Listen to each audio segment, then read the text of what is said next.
Um,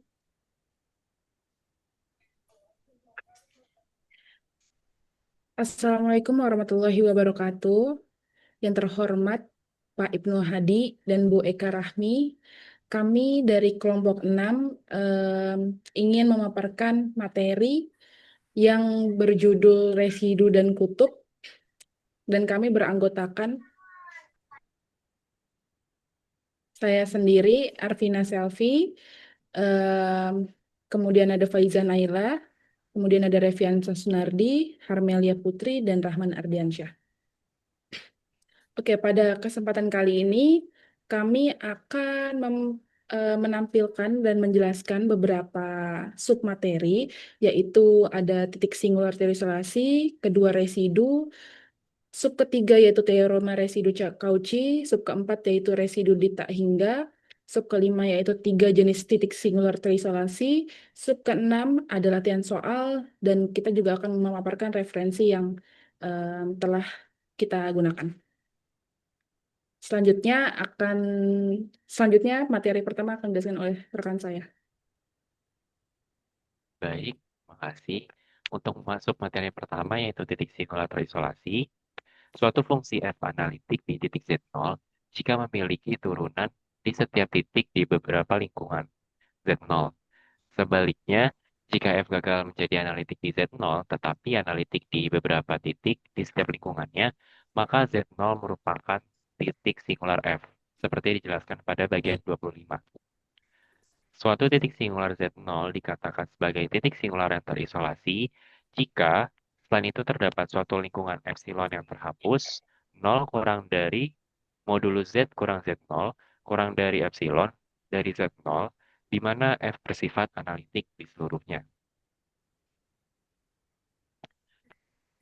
Selanjutnya ada contoh 1, diberikan fungsi Z min 1 per Z pangkat 5 dikali Z kuadrat plus 9. Memiliki tiga titik singular isolat, yaitu Z sama dengan 0 dan Z sama dengan plus minus 3i. Faktanya, titik singular dari suatu fungsi rasional atau hasil bagi dua polinomial selalu terisolasi.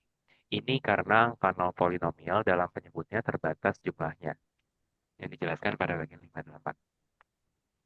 Selanjutnya contoh kedua, titik asal Z sama dengan 0 adalah titik singular dari cabang utama seperti yang dijelaskan pada bagian 31. Fz sama dengan log Z sama dengan ln R plus I theta. Untuk R lebih dari 0, min pi kurang dari theta kurang dari pi, dari fungsi logaritma. Namun, fungsi tersebut bukanlah titik singular yang terisolasi, karena setiap lingkungan epsilon yang dihapus mengandung titik pada sumburil negatif, seperti pada gambar 88. Dan cabangnya bahkan tidak terdefinisi di sana. Pernyataan serupa dapat dibuat mengenai setiap cabang apapun. Dan fungsi z sama dengan log z sama dengan ln z ditambah i theta. Untuk r lebih dari 0, alfa kurang dari theta kurang dari alfa plus 2pi. Berikut gambar 88. Selanjutnya contoh yang ketiga, diberikan fungsi fz sama dengan 1 per sin pi per z. Jelas tidak memiliki turunan di titik asal z sama dengan 0. Dan karena sin pi per z sama dengan 0, ketika pi per z sama dengan n pi, untuk n sama dengan plus minus 1, plus minus 2, dan seterusnya, turunan dari f juga gagal ada di setiap titik z sama dengan 1 per n, untuk n sama dengan 1 kurang plus minus 1, plus minus 2, dan seterusnya. Karena turunan dari F memang ada di setiap titik yang tidak berada pada sumburil, maka F bersifat analitik di beberapa titik di setiap lingkungan dari setiap titik. Pernyataan 1, Z sama dengan 0 dan Z sama dengan 1 per N. Untuk N sama dengan plus minus 1, plus minus 2, dan seterusnya. Oleh karena itu, setiap titik di pernyataan 1 merupakan singularitas F. Singularitas Z sama dengan 0 tidak terisolasi karena setiap lingkungan epsilon yang dihapus darinya mengandung titik singular lainnya. Lebih tepatnya ketika angka positif epsilon ditentukan dan M adalah bilangan bulat positif apapun sehingga M lebih dari 1 per epsilon. Fakta bahwa 0 kurang dari 1 per M kurang dari epsilon berarti bahwa singular Z sama dengan 1 per M terletak di lingkungan epsilon yang dihapus 0 kurang dari modulus Z kurang dari epsilon. Misal, jika epsilon sama dengan 0,1, maka Z sama dengan 1/11, 1/12, dan seterusnya ada di dalam modulus Z kurang dari 0,1, sehingga dia tidak terisolasi. Selanjutnya, titik-titik yang tersisa, Z sama dengan 1/n, untuk N sama dengan plus minus 1, plus minus 2, dan seterusnya, sebenarnya terisolasi. Untuk melihat ini, misalkan M menunjukkan sembarang bilangan bulat positif tetap dan amati bahwa F analitik di lingkungan yang dihapus dari Z sama dengan 1/m yang jari-jarinya epsilon sama dengan 1/m dikurangi 1/m+1 sama dengan 1/m dikali m+1. Misal, untuk Z sama dengan 1/2, radius lingkungan yang dihapus epsilon sama dengan 1/2 dikurangi 1/3 sama dengan 1/6. Dalam lingkungan ini, 0 kurang dari modulus Z min setengah kurang dari 1/6. Tidak ada singularitas lain karena titik singular terdekat adalah Z sama dengan 1/3 atau Z sama dengan 1. Terdapat gambar 89. Pengamatan serupa dapat dilakukan ketika M adalah bilangan bulat negatif. Berikut gambar 89. Dalam bab ini, penting untuk diingat bahwa jika suatu fungsi bersifat analitik dimanapun, di dalam kontur tertutup sederhana C, kecuali untuk sejumlah titik singular, Z1, Z2, sampai Zn, semua titik tersebut harus diisolasi dan lingkungan yang dihapus di sekitarnya dapat dibuat cukup kecil untuk terletak sepenuhnya di dalam C. Untuk melihat hal ini, pertimbangkan salah satu titik ZK. Jari-jari epsilon dari lingkungan yang dihapus yang diperlukan dapat berupa angka positif apapun yang lebih kecil dari jarak ke titik singular lainnya dan juga lebih kecil dari jarak dari ZK ke titik terdekat di C. Akhirnya, terkadang lebih mudah untuk mempertimbangkan titik di tak terhingga pada bagian 17 sebagai titik singular terisolasi. Untuk lebih spesifik, jika ada bilangan positif R1, sehingga F analitik untuk R1 kurang dari modulus Z kurang dari tahingga, maka F dikatakan memiliki titik singular terisolasi di Z0 sama dengan tahingga. Titik singular seperti itu akan digunakan di bagian 77 atau di residu tahingga. Selanjutnya, untuk materi residu akan dijelaskan oleh rekan saya.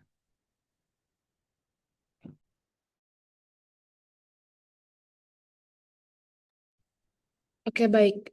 Terima kasih, Rahman. Selanjutnya selanjutnya yaitu ada residu. Ketika Z0 adalah titik singular terisolasi dari suatu fungsi f, terdapat suatu bilangan positif R2, sedemikian sehingga f bersifat analitik di setiap titik Z untuk 0 kurang dari modulus Z min Z0 kurang dari R2.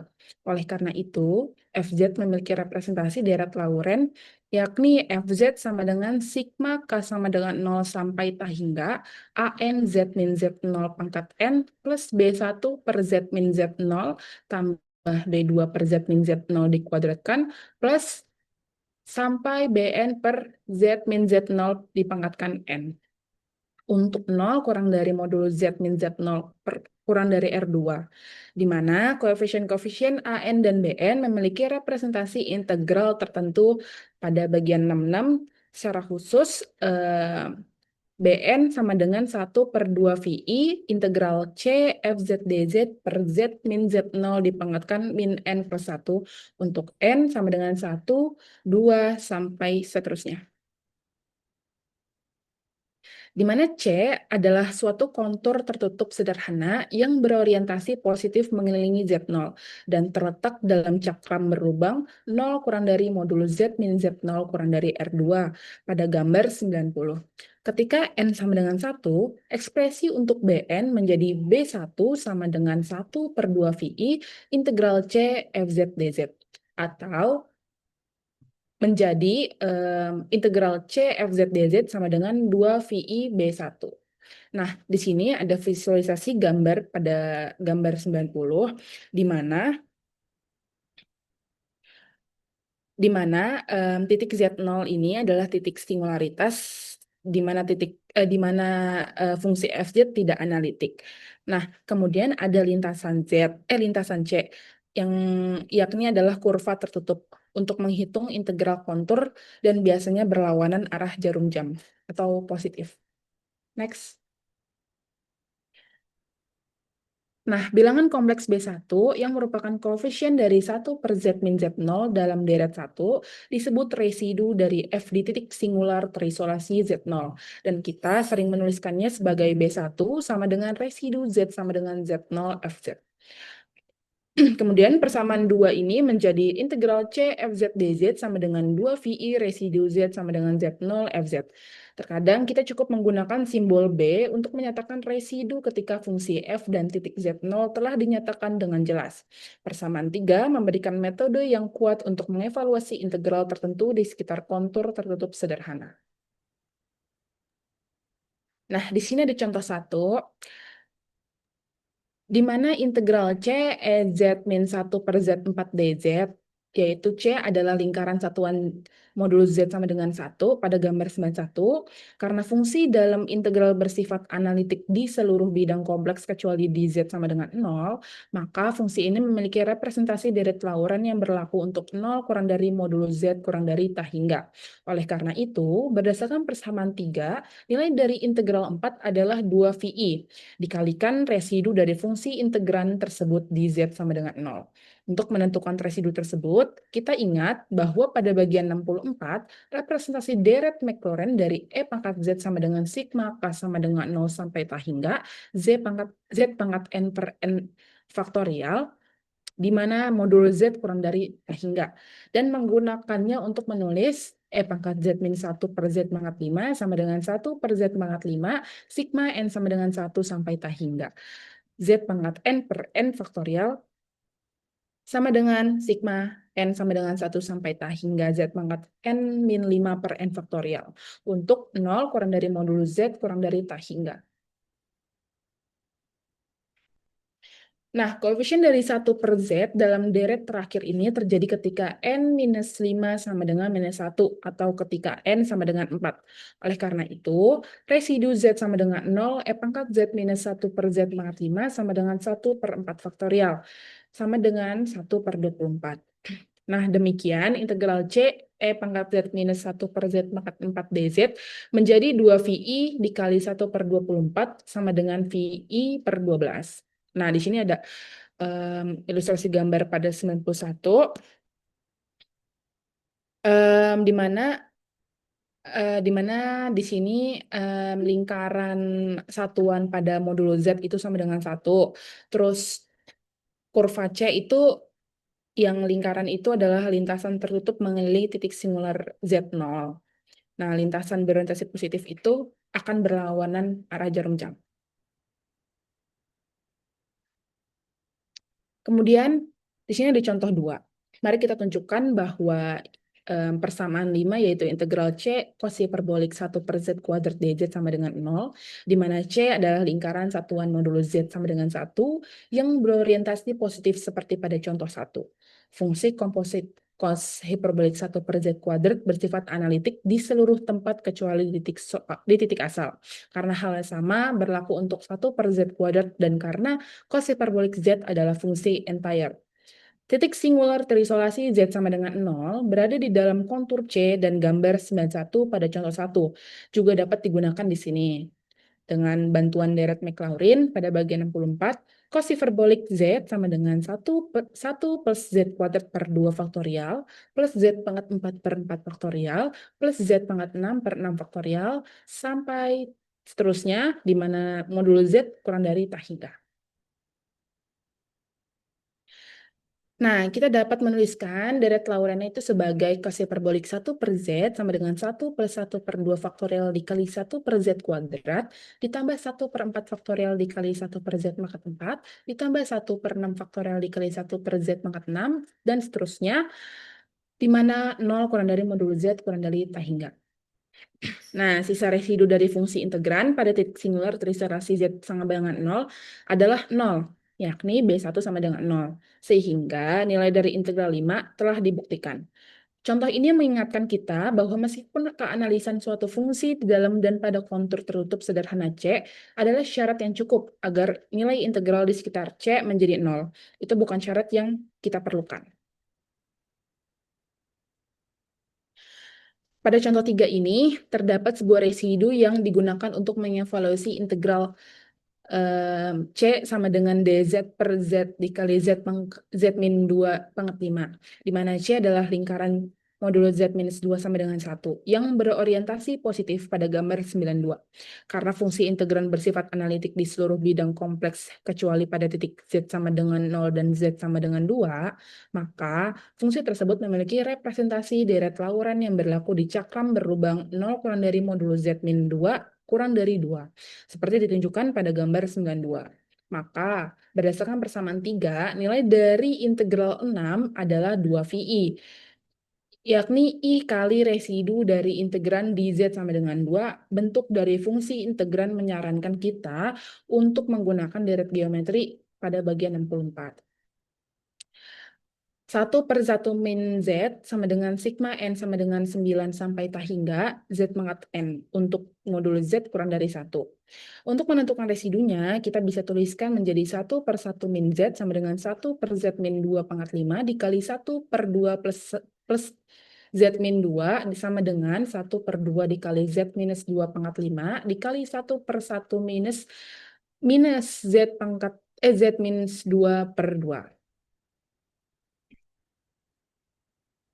Nah, kemudian kita menggunakan deret geometri, yaitu 1 per Z dikali Z minus 2 dipangkatkan 5 sama dengan 1 per 2 dikali Z minus 2 dipangkatkan 5, sigma N sama dengan 0 sampai tah hingga, minus 1 pangkat N per 2 pangkat N plus 1 dikali Z minus 2 dipangkatkan N minus 5 untuk 0 kurang dari modulo Z minus 2 dikurang dari 2. Dalam deret Laurent ini yang dapat ditulis dalam bentuk persamaan 1, koefisien dari 1 per Z minus 2 adalah residu yang dicari untuk 1 per 32. Maka integral C dz per Z dikali Z minus 2 dipangkatkan 5 sama dengan 2 VI dikali 1 per 32, yang menghasilkan VI per 16. Nah, di sini pada gambar 92 juga dijelaskan bahwa sama sebelumnya pusat lingkaran titik 2 adalah pusat lingkaran pada kontur C. Kemudian lingkaran C itu memiliki jari-jari yaitu 1. Nah, titik Z0 ini akan berada di luar lingkaran, jadi tidak berkontribusi ke integral, maka tidak dihitung residunya. Selanjutnya akan dijelaskan oleh rekan saya. Oke, baik. Selanjutnya, apakah suaranya terdengar? Terdengar? Terdengar. Oke, selanjutnya teorema residu Cauchy. Jika kecuali untuk sejumlah titik singular yang terbatas, suatu fungsi f bersifat analitik di dalam kontur tertutup sederhana C. Semua titik singular tersebut harus terisolasi. Teorema berikut yang dikenal sebagai teorema residu Cauchy adalah pernyataan tepat dari fakta bahwa jika f juga analitik pada C, dan jika C berorientasi positif, maka nilai integral dari f di sekitar C adalah 2pi kali jumlah residu dari titik singular dalam C. Teoremanya, yaitu misalkan C adalah kontur tertutup sederhana yang dijelaskan dalam pengertian positif. Jika suatu fungsi f analitik di dalam dan pada C, kecuali untuk sejumlah titik singular ZK, di mana K-nya itu 1, 2, 1, 2, sampai N di dalam C, maka yang pertama, integral kontur FZ dz sama dengan 2pi, sigma K sama dengan 1 sampai N, residu Z sama dengan ZK, FZ. Nah, di gambar ini kita bisa lihat kalau ada kontur lintasan tertutup C yang mengelilingi beberapa titik singular ZK. Dan masing-masingnya dilingkarin kecil oleh CK. Ini kenapa? Jadi ini tuh tujuannya untuk misahin daerah-daerah kecil tempat fungsi yang tidak analitik. Karena ada titik singularnya. Nah, lalu menerapkan teorema Cauchy-Gorsat di luar daerah. Untuk membuktikan teorema tersebut, misalkan titik-titik ZK, di mana K-nya sama dengan 1, 2, sampai N, menjadi pusat lingkaran berorientasi positif CK, yang merupakan bagian dalam C dan sangat kecil sehingga tidak ada dua di antaranya yang memiliki titik yang sama. Lingkaran CK bersama dengan kontur tertutup sederhana C membentuk batas wilayah tertutup yang dimana bersifat analitik dan bagian dalamnya merupakan domain terhubung ganda yang terdiri dari titik-titik di dalam C dan di luar setiap CK. Oleh karena itu, menurut adaptasi teorema Cauchy-Gorset ke domain tersebut, kita punya integral kontur FZ dz dikurang sigma K sama dengan 1 sampai N, integral kontur K FZ dz sama dengan 0. Nah, ini berkurang menjadi persamaan 1, yaitu integral kontur K FZ dz sama dengan 2pi sigma K sama dengan 1 sampai N residu Z sama dengan ZK FZ di mana K-nya 1, 2, sampai N. Nah, kita masuk ke contohnya. Kita gunakan teorema untuk mengevaluasi integral. Teorema sebelumnya untuk mengevaluasi integral kontur 4Z dikurang 5 per Z dikali Z min 1 dz. Di mana C adalah lingkaran modulus Z sama dengan 2 yang digambarkan dalam arah berlawanan arah jarum jam. Integral memiliki dua singularitas terisolasi Z sama dengan 0 dan Z sama dengan 1 yang keduanya berada di dalam C. Kenapa ini dua singularitas terisolasi Z sama dengan 0 dan Z sama dengan 1? Karena kalau kita masukin Z-nya 0 atau Z-nya 1 ini bakal hasilnya 0 gitu. Jadi residu yang sesuai B1 pada Z sama dengan 0 dan B2 pada Z sama dengan 1 mudah ditemukan dengan bantuan representasi deret Maclaurin. Nah, ini deret Maclaurin, yaitu kalau ada 1 per 1 min Z, ini kita berarti sama dengan 1 ditambah Z kuadrat ditambah sampai seterusnya, di mana modulus Z-nya kurang dari 1. Kita mengamati terlebih dahulu bahwa ketika 0 kurang dari modulus Z kurang dari 1, 4Z dikurang 5 per Z dikali Z min 1. Ini kita mau ubah bentuknya jadi yang ada 1 per 1 min Z-nya, karena kita udah punya deret Maclaurin 1 per 1 min Z. Ini eh, kita lakukan manipulasi itu, jadi 4Z dikurang 5 per Z dikali min 1 per 1 min Z. Jadi sama dengan, ini kita jadi kayak biasa aja, 4Z per Z itu kan jadi 4, terus jadi ini dikurang 5 per Z, terus dikali sama deret Maclaurin itu. Karena kita punya deret Maclaurin yang 1 per 1 min Z, dan di sini min 1 per 1 min Z, jadi kita kali min 1 deret Maclaurinnya. Jadinya itu kenapa kita dapat deret Maclaurinnya min 1, min Z kuadrat, min sampai seterusnya. Nah, dengan mengidentifikasi koefisien dari 1 per Z dalam hasil kali ini, kita menemukan bahwa B1-nya sama dengan 5. Jadi kita dapat 5 tuh dari, eh, kita cari yang ada koefisien 1 per Z. Kita lihat yang di atas, itu kan ada min 5 per Z, terus dikali min 1 gitu kan. Nah, kita fokus ke 1 per Z-nya aja. Jadi min 5 per Z dikali min 1 itu kan jadi 5 per Z. Nah, berarti koefisien dari 5 per Z itu kan 5 kan. Jadi B1-nya sama dengan 5. Nah, karena 4Z min 5 per Z dikali Z min 1 sama dengan 4 dikali Z min 1 per Z min 1 dikali 1 per 1 plus Z min 1 sama dengan 4 dikurang 1 per Z min 1 dikali 1 dikurang Z min 1 ditambah Z min 1 kuadrat. Ini sama aja kayak yang sebelumnya. Tapi yang ini kita pakai karena penyebutnya Z min 1, jadi Z ini jadi Z min 1. Karena 0 kurang dari modulo Z min 1 kurang dari 1, maka dapat disimpulkan bahwa B2-nya itu sama dengan min 1. Nah, dengan integral kontur 4Z dikurang 5 Z dikali Z min 1 dz sama dengan 2 pi, B1 ditambah B2 sama dengan 8 pi. Eh, dan 5 ini kita bisa lihat kalau kontur jari-jarinya 2 dan titik singular itu Z sama dengan 1 dan Z sama dengan 0. Jadi keduanya ada di dalam kontur. Jadi 2 karena keduanya di dalam kontur C, kita bisa hitung dua residu ini dan dijumlahkan seperti teorema residu Cauchy-nya. Nah, dalam contoh ini sebenarnya lebih mudah untuk memulai dengan menuliskan integran dalam integral 2 sebagai jumlah dari pecahan parsialnya. 4Z dikurang 5 per Z dikali Z min 1.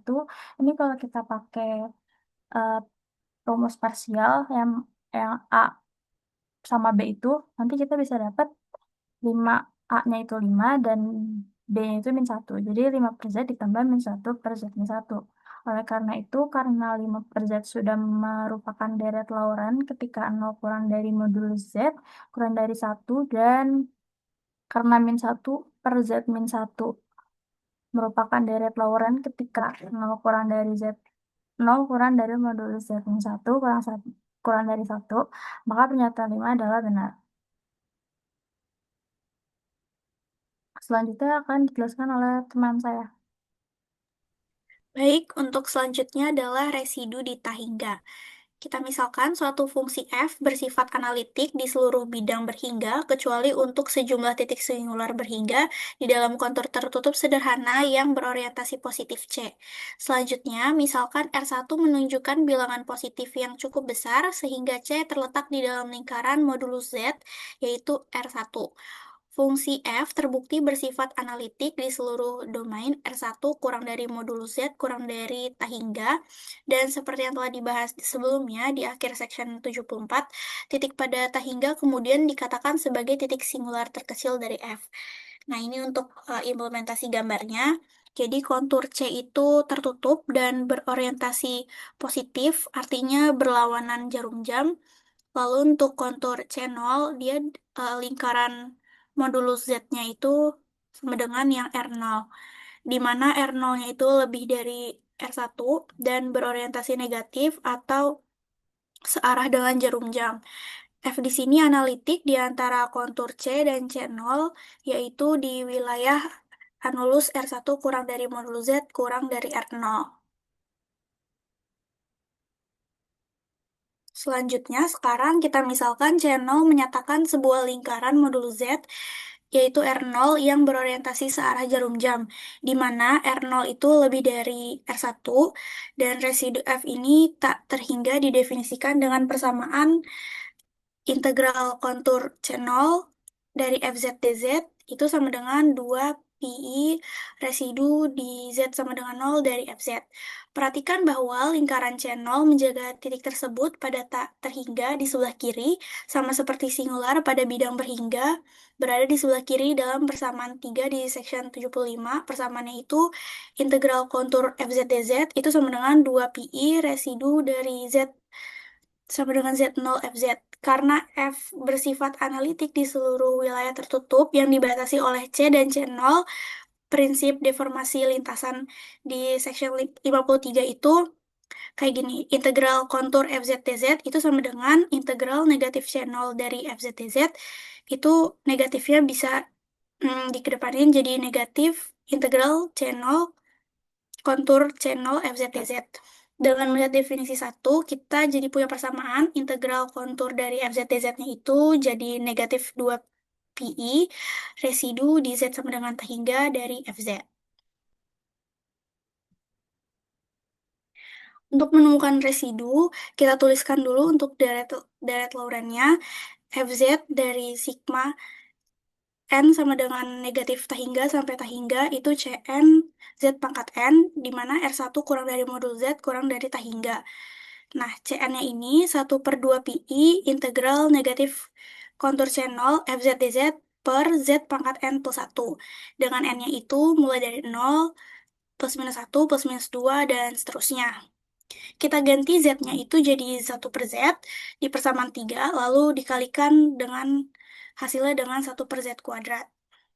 Jadinya 1 per Z kuadrat F1 per Z itu sigma dari N sama dengan negatif tahingga sampai tahingga. Cn per Z pangkat N plus 2 sama dengan sigma N-nya dari negatif tahingga sampai tahingga C N dikurang 2 per Z pangkat N. Dengan 0 kurang dari modul Z kurang dari 1 per R1. Dan kontur negatif satunya itu residu di Z sama dengan 0, 1 per Z kuadrat F 1 per Z. Dengan substitusi N sama dengan min 1 pada ekspresi yang 4, kita akan punya C min 1-nya ini 1 per 2 pi integral negatif kontur C0 FZ dz. Atau kita bisa tuliskan integral kontur C0-nya dari FZ dz itu negatif 2 pi residu di Z sama dengan 0, 1 per Z kuadrat F 1 per Z. Nah, kita perhatikan lagi bagaimana hal ini mengikuti definisi 1. Jadinya residu Z sama dengan tak hingga FZ ini, kita bisa tuliskan negatif residu Z sama dengan 0 dari 1 per Z kuadrat F 1 per Z. Dengan menggunakan persamaan 2 dan 6, kita dapat merumuskan teorema berikut, yang teorema ini seringkali lebih efektif digunakan daripada teorema residu Cauchy, karena hanya melibatkan satu residu saja. Nah, teoremanya itu jika suatu fungsi f bersifat analitik di seluruh bidang kompleks, kecuali di sejumlah titik singularitas berhingga yang berada di dalam kontur tertutup sederhana C, yang berorientasi positif berlawanan jarum jam, maka teoremanya integral kontur dari fz dz itu sama dengan 2 pi residu pada z sama dengan 0, 1 per z kuadrat f 1 per z.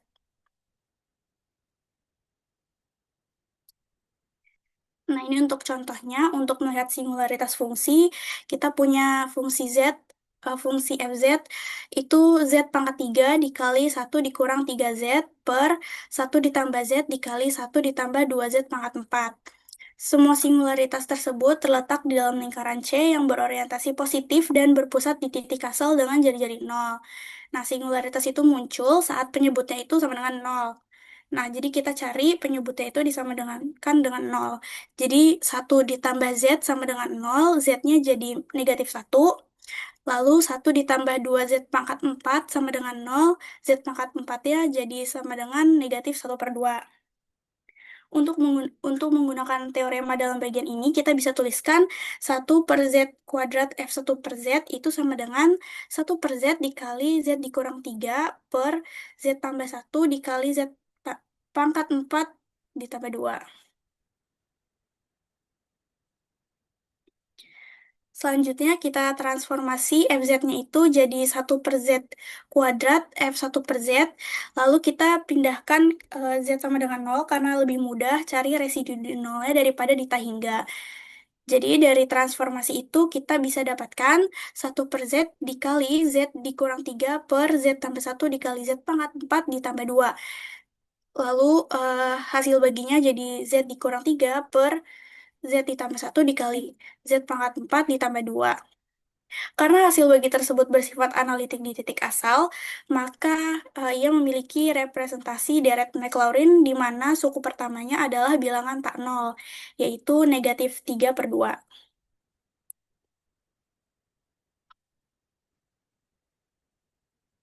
Maksudnya, deret Maclaurin dari fungsi 1 per Z dikali negatif 3 per 2 ditambah dan seterusnya.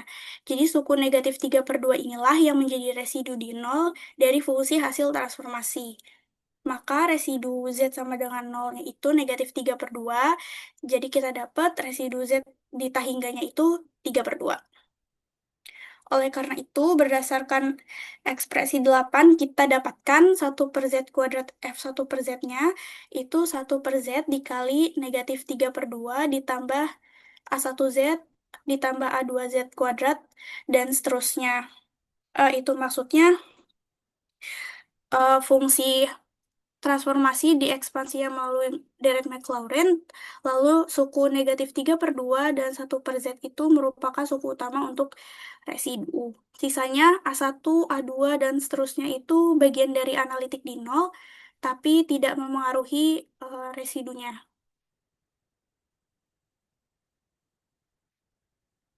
Untuk semua Z di dalam suatu cakram berlubang dengan jari-jari R0, yaitu daerah dengan syarat modulus Z-nya itu di antara 0 sampai R0. Artinya fungsi yang sedang dianalisis berlaku di sekitar 0, tapi bukan 0 itu sendiri. Maka sekarang jadi jelas bahwa residu Z sama dengan 0,1 per Z kuadrat F1 per Z itu negatif 3/2. Karena koefisiennya itu 1 per Z, di deret itu residunya. Dan di sini koefisiennya negatif 3/2. Dan juga dari integral kontur Z pangkat 3 dikali 1 min 3Z per 1 ditambah Z dikali 1 ditambah 2Z pangkat 4 DZ. Dari persamaan, kita masukkan ke persamaan residu di hingga, kita dapatkan jadi negatif 3pi. Selanjutnya akan dijelaskan oleh rekan saya. Halo, sudah terdengar jelas? Sudah.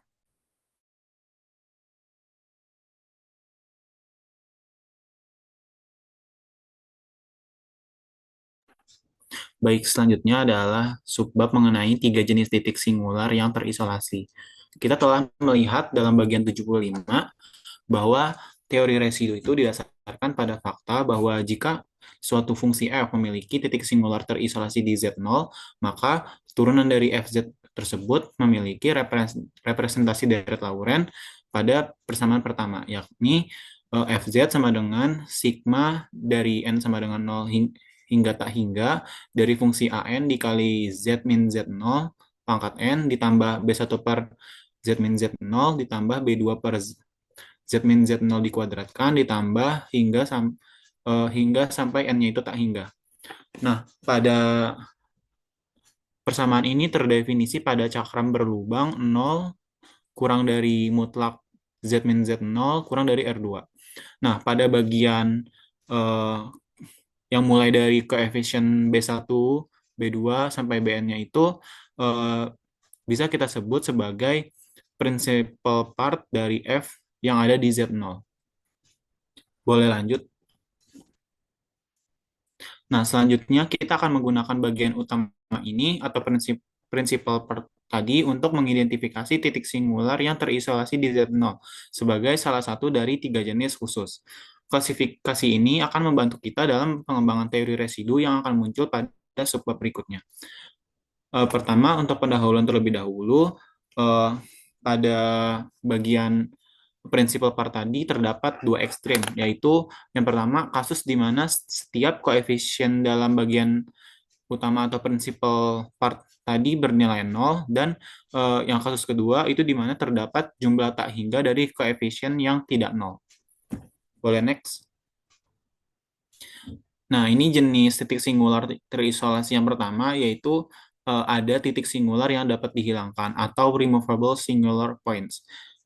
Dimisalkan jika setiap Bn itu sama dengan 0, B-nya itu bernilai 0, sehingga berlakulah persamaan seperti persamaan 3, di mana Fz sama dengan sigma dari n sama dengan 0 hingga tak hingga dari fungsi an dikali z min z0 pangkat n itu akan sama dengan A0 ditambah A1 dikali z min z0 ditambah A2 dikali z min z0 kuadrat ditambah hingga n-nya tak hingga. Maka Z0 di sini bisa kita sebut sebagai titik singular yang dapat dihilangkan.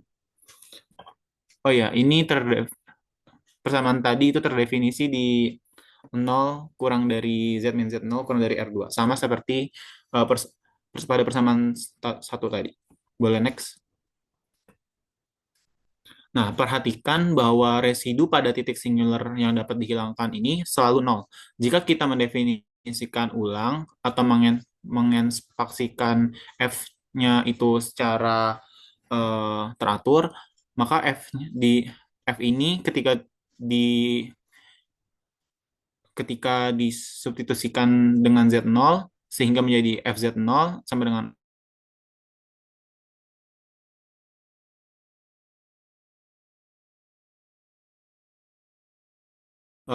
pada di Z min Z0 kurang dari R2. Karena deret mangkat ini selalu merepresentasikan fungsi analitik di dalam lingkaran konvergensinya, maka hasilnya adalah F analitik di Z0 ketika diberikan nilai A0 di sana. Oleh karena itu, singularitas di Z0 dianggap telah dihilangkan. Boleh next? Nah, di sini ada contoh dari titik singular yang dapat dihilangkan. Nah, misalkan di sini titik Z0-nya itu saya ambil 0.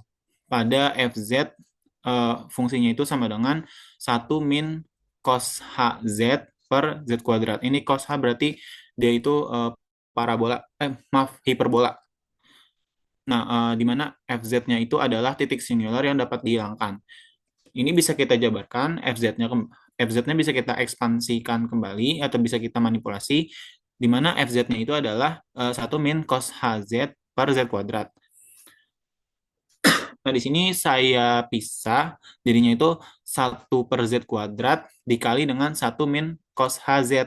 Nah, cos HZ-nya itu adalah melalui seperti deret Taylor ya, saya masukkan deretnya itu, jadinya yang di dalam kurung itu jadi 1 min 1 plus Z kuadrat per 2 faktorial ditambah Z pangkat 4 per 4 faktorial ditambah Z pangkat 6 per 6 faktorial ditambah hingga tak hingga. Nah, di sini diekspansikan FZ-nya itu didapat menjadi min 1 per 2 faktorial dikurang dengan Z kuadrat per 4 faktorial, dikurang dengan Z pangkat 4 per 6 faktorial, dikurang hingga N-nya itu tak hingga. Nah, ketika kita mensubstitusikan Z-nya itu menjadi Z0, di mana Z0-nya itu tadi seperti yang di atas, Z0-nya itu adalah 0, jadi kita substitusikan ke F, sehingga didapat F0-nya itu sama dengan min setengah. Nah, maka karena F0-nya itu nilainya ada, maka si singularitas F-nya itu dianggap telah dihilangkan. Jadi, kalau misalnya kita pakai FZ yang atas nih, 1 min cos HZ per Z kuadrat, kita langsung masukin Z-nya itu sama dengan 0, itu kan nggak bisa kan? Karena dia tidak kontinu. Nah, kalau kita ekspansikan fungsinya terlebih dahulu, kita ubah, kita manipulasi, terus kita masukin kita substitusikan nolnya ke dalam si FZ, akhirnya dia dapat. Jadinya min setengah. Yang tadinya nggak ada, sekarang jadi ada. Nah, itu yang dimaksud dengan titik singular yang dapat dihilangkan. Ini terdefinisi ya untuk di daerah 0, kurang dari mutlak Z, kurang dari tak hingga. Boleh next? Nah, ini jenis yang kedua, yaitu titik singular esensial atau essential singular points. Jika terdapat jumlah tak hingga dari koefisien Bn dalam bagian utama seperti persamaan 2 yang tidak 0, maka Z0 ini disebut sebagai titik singular esensial dari F. Nah, di sini langsung ada contohnya. Kita ingat contoh 3 pada bagian 68 bahwa eksponen dari 1 per Z itu sama dengan sigma dari N sama dengan 0 hingga tak hingga dari fungsi 1 per N faktorial dikali dengan 1 per Z faktorial. Nah, ini akan menghasilkan deret menjadi 1 ditambah 1 per 1 faktorial Z ditambah 1 per 2 faktorial Z kuadrat ditambah hingga tak hingga. Seperti biasa, ini terdefinisi di 0, kurang dari mutlak Z, kurang dari tak hingga. Nah, contoh ini kita dapat gunakan untuk mengilustrasikan hasil penting yang dikenal sebagai teorema Picard. Maaf ya, di situ ada typo. Teorema Picard. Nah, teorema Picard ini mengatakan bahwa dalam setiap lingkungan dari suatu titik singularitas esensial, suatu fungsi mengambil setiap nilai hingga dengan kemungkinan satu pengecualian dalam jumlah tak hingga kali. Boleh next? Nah, berdasarkan teorema Picard itu sangat mudah kita lihat, misalnya bahwa eksponen dari 1 per Z itu mengambil nilai min 1 sebanyak tak hingga kali dalam setiap lingkungan dari titik asal. Lebih tepatnya, karena eksponen Z-nya itu sama dengan min 1, ketika Z sama dengan 2N plus 1 PI, ketika N sama dengan 0 plus minus 1 plus minus 2 hingga tak hingga.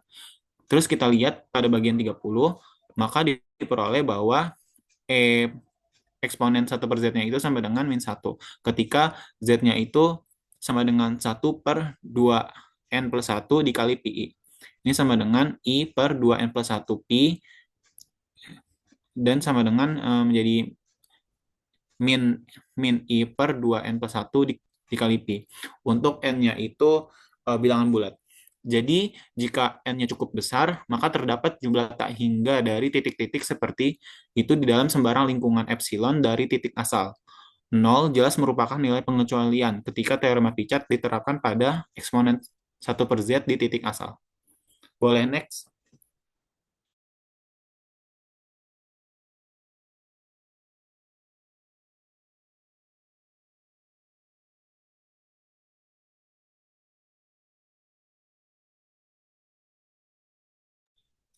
Baik, untuk jenis yang ketiga itu adalah kutub orde ke M atau poles of order M.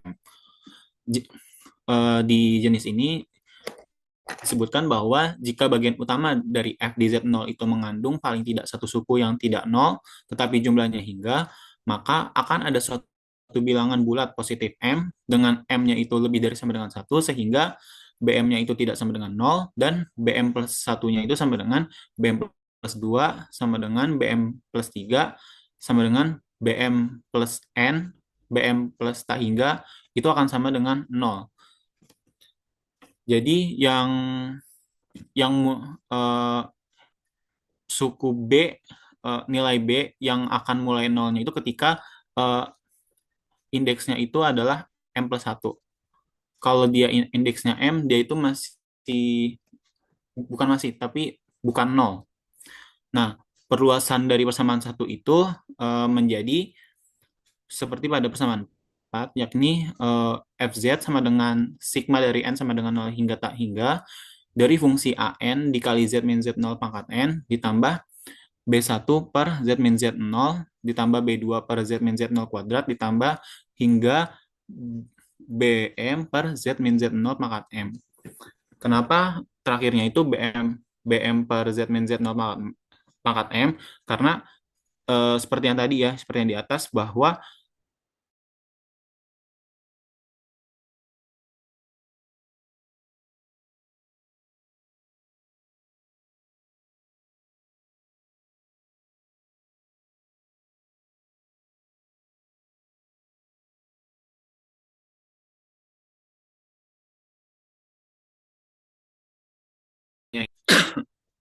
nah, dalam kasus ini, titik singular yang terisolasi di Z0 itu disebut sebagai kutub dari orde M. Jika M-nya 1, maka biasanya disebut boleh next. Nah, ini contoh untuk kutub ke M. Nah, ini saya misalkan bahwa FZ-nya itu saya pilih 1 per Z kuadrat dikali 1 min Z. Di sini kan bisa saya pisah ya, jadi 1 per Z kuadrat dikali 1 per 1 min Z kan. Nah, 1 per 1 min Z-nya itu saya ubah melalui deret Taylor. Nah, dan hasil deret Taylor-nya itu menjadi 1 plus Z kuadrat plus Z pangkat 3 plus Z pangkat 4. Nah, ini dikaliin sama si 1 per Z kuadrat tadi. Sehingga didapat FZ-nya itu menjadi 1 per Z kuadrat ditambah 1 per Z ditambah 1 plus Z kuadrat. Ini terdefinisi di 0 kurang dari mutlak Z kurang dari 1. Dapat dilihat bahwa F memiliki kutub berorde M sama dengan 2 di titik asal. Dan bahwa residu dari Z sama dengan 0 dari FZ-nya itu sama dengan 1. Kita lihat bahwa dari limit Z menuju 0 dari 1 per FZ-nya itu sama dengan limit dari Z menuju 0 dari Z kuadrat dikali 1 min Z. Itu sama dengan 0. Nah, ini berdasarkan hasil limit dari 1 per FZ-nya itu sama dengan 0, maka dapat disimpulkan bahwa limit Z menuju 0 dari FZ-nya itu sama dengan tak hingga.